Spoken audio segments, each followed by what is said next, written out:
Hello student, welcome to learning hub. Software engineering series में last video में हमने पढ़ा एसडीएलसी। एसडीएलसी क्या होता है और उससे पहले हमने पढ़ा था इंट्रोडक्शन टू सॉफ्टवेयर इंजीनियरिंग। आज हम स्टार्ट करने वाले हैं सॉफ्टवेयर इंजीनियरिंग सीरीज़ में वाटरफॉल मॉडल। ये waterfall model software process model होता है।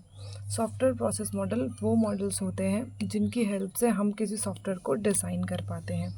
उसी सीरीज़ में पहला है हमारा वाटरफॉल मॉडल। वाटरफॉल मॉडल को हम लीनियर सीक्वेंशियल मॉडल भी कहते हैं।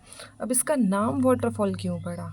क्योंकि ये पानी की तरह, जैसे वाटर ऊपर से नीचे आता है, वैसे ही वाटरफॉल मॉडल भी ऊपर से नीचे वर्क करता है। मतलब the waterfall model is a first process model.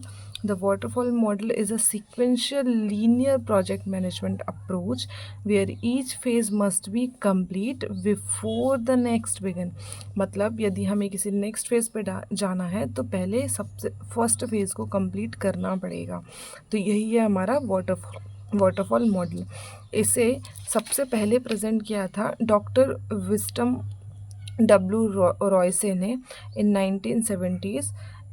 इससे वाटरफॉल क्यों कहते हैं? इसके फ्लो के कारण ही इसे वाटरफॉल मॉडल कहा जाता है। अब इसके डिफरेंट फेजेस हैं, उसके बारे में हम पढ़ेंगे। पहला है रिक्वायरमेंट गैदरिंग। रिक्वायरमेंट गैदरिंग मतलब हमें यहाँ पे यूज़र से रिक्वायरमेंट्स लेनी है। जब भी हमें यूज़र से रिक्वायरमेंट लेनी है तो होती है तो हम रिक्वायरमेंट गैदरिंग फेज़ का यूज़ करते हैं। So gather and analyze the requirement from the user. Second phase is a system design. System design phase. In the system design phase we plan and design the system architecture. यहाँ पे हमें system का एक prototype design करना होता है। एक prototype design करते ही हमें उसके बारे में इंफॉर्मेशन मिल जाती है। Next is a implementation phase.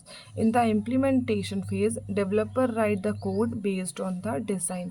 मतलब ये जो मैंने डिज़ाइन बनाया है इसके लिए मुझे कोई कोड लिखना होगा तो मैं इम्प्लीमेंटेशन फेज़ का यूज़ करूँगी. Next is a testing phase. Testing phase is used for test the error and bugs. Yes, software tested for the error and bugs. इस टेस्टिंग फेज़ का यूज़ हम करते हैं इसमें कोई एरर या बग्स को फाइंड करने के लिए. Next is a deployment. Deployment phase में हम हमारे सॉफ्टवेयर को डिलीवर करते थे. जैसे हमने एसडीएलसी में पढ़ा था डिप्लॉयमेंट फेज़ जहाँ पे हम सौंप देते थे. बताया था ना मैंने आपको कि सौंप देते हैं हम हमारे सॉफ्टवेयर को. तो वो क्या है? हमारा एक डिप्लॉयमेंट फेज़ है जहाँ पे अब सॉफ्टवेयर इंजीनियर के पास कोई सॉफ्टवेयर नहीं रहेगा, वो यूज़र को वर्किंग मॉडल दे देता है. Next is a maintenance. जब भी हमने सॉफ्टवेयर डिलीवर कर दिया तो अब हम उसके इश्यूज़ को फिक्स करेंगे और इम्प्रूव करेंगे सॉफ्टवेयर.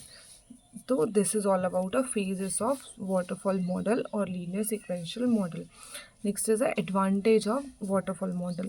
सिंपल एंड ईजी होता है. सबसे पहले आया था वाटरफॉल मॉडल, इसलिए सब सिंपल एंड ईजी था. मतलब उस टाइम पे लोगों के पास बहुत बड़े प्रोजेक्ट्स नहीं होते थे तो वो सिंपल एंड ईजी तरीके से यूज़ कर लेते थे स्मॉल प्रोजेक्ट्स में. गोल एकदम क्लियर रहता है क्योंकि एक फेज़ के बाद दूसरे फेज़ में जाना होता है हमें. नेक्स्ट होता है easy to plan and track. हाँ, हम हर एक प्रोसेस को इजीली प्लान करके ट्रैक कर सकते हैं. नेक्स्ट फेज़ में क्या हो रहा है, उसके बाद नेक्स्ट फेज़ में क्या हो रहा है, ये सब हम ट्रैक कर सकते हैं वाटरफॉल मॉडल में. पर इसके कुछ डिसएडवांटेज भी हैं, जैसे कि इसमें फ्लेक्सिबिलिटी नहीं होती है. हमें कुछ चेंजेस करने होंगे तो कोई फ्लेक्सिबिलिटी ही नहीं है तो हम चेंज नहीं करेंगे. बड़े प्रोजेक्ट के लिए यूज़ नहीं होता है. रिस्क हाई होता है क्योंकि यदि मुझे कुछ बड़ी चीज़ें चेंज करनी हो, यदि मैंने स्टार्टिंग में ही रिक्वायरमेंट गलत तरीके से ले ली, यदि रिक्वायरमेंट गलत ली मैंने और यदि रिक्वायरमेंट को चेंज करना होगा तो मैं क्या करूँगी, उसके लिए मुझे पूरे फेज़ को चेंज करना पड़ेगा. मतलब पूरा मॉडल ही चेंज करना पड़ेगा. तो रिस्क इसमें हाई होती है. That's all about the waterfall model. Thanks for watching this video.